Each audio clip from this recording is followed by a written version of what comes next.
So if you want to change the world, start off by making your bed. If you make your bed every morning, you will have accomplished the first task of the day. It will give you a small sense of pride, and it will encourage you to do another task, and another, and another. And by the end of the day, that one task completed will have turned into many tasks completed.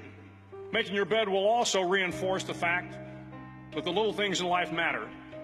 If you can't do the little things right, you'll never be able to do the big things right. And if by chance you have a miserable day, you will come home to a bed that is made, that you made. And a made bed gives you encouragement that tomorrow will be better. To pass SEAL training, there are a series of long swims that must be completed. One is the night swim. Before the swim, the instructors joyfully brief the students on all the species of sharks that inhabit the waters off San Clemente. They assure you, however, that no student has ever been eaten by a shark, at least not that they can remember. But you are also taught that if a shark begins to circle your position, stand your ground. Do not swim away. Do not act afraid. And if the shark, hungry for a midnight snack, darts towards you, then summons up all your strength and punch him in the snout, and he will turn and swim away. There are a lot of sharks in the world. If you hope to complete the swim, you will have to deal with them. So if you want to change the world, don't back down from the sharks. Over a few weeks of difficult training, my SEAL class, which started with 150 men, was down to just 42. There were now 6 boat crews of 7 men each.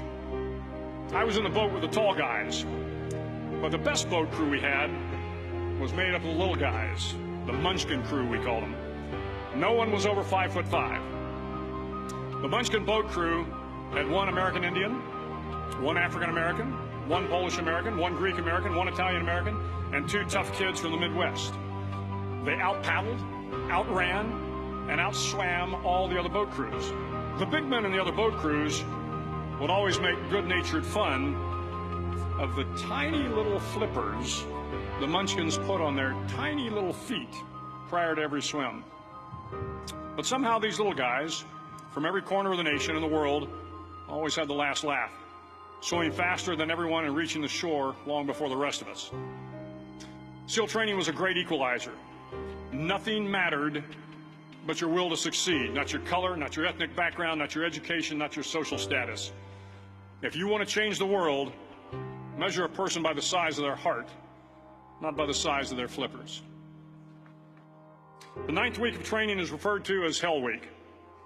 It is 6 days of no sleep, constant physical and mental harassment, and 1 special day at the Mud Flats. The Mud Flats are an area between San Diego and Tijuana where the water runs off and creates the Tijuana Sloughs, a swampy patch of terrain where the mud will engulf you. It is on Wednesday of Hell Week that you paddle down to the Mud Flats and spend the next 15 hours trying to survive this freezing cold, the howling wind, and the incessant pressure to quit from the instructors. As the sun began to set that Wednesday evening, my training class, having committed some egregious infraction of the rules, was ordered into the mud. The mud consumed each man till there was nothing visible but our heads. The instructors told us we could leave the mud if only 5 men would quit. Only 5 men, just 5 men, and we could get out of the oppressive cold. Looking around the mud flat, it was apparent that some students were about to give up. It was still over 8 hours till the sun came up. 8 more hours of bone-chilling cold. The chattering teeth and the shivering moans of the trainees were so loud, it was hard to hear anything. And then one voice began to echo through the night. One voice raised in song. The song was terribly out of tune, but sung with great enthusiasm. One voice became 2, and 2 became 3, and before long, everyone in the class was singing.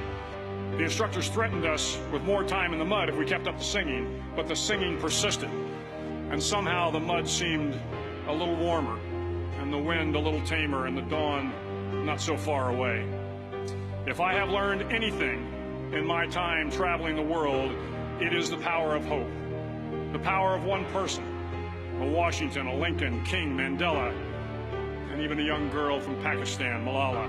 One person can change the world by giving people hope. So if you want to change the world, start each day with a task completed. Find someone to help you through life. Respect everyone. Know that life is not fair and that you will fail often.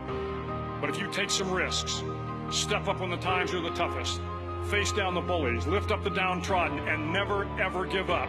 If you do these things, the next generation and the generations that follow will live in a world far better than the one we have today.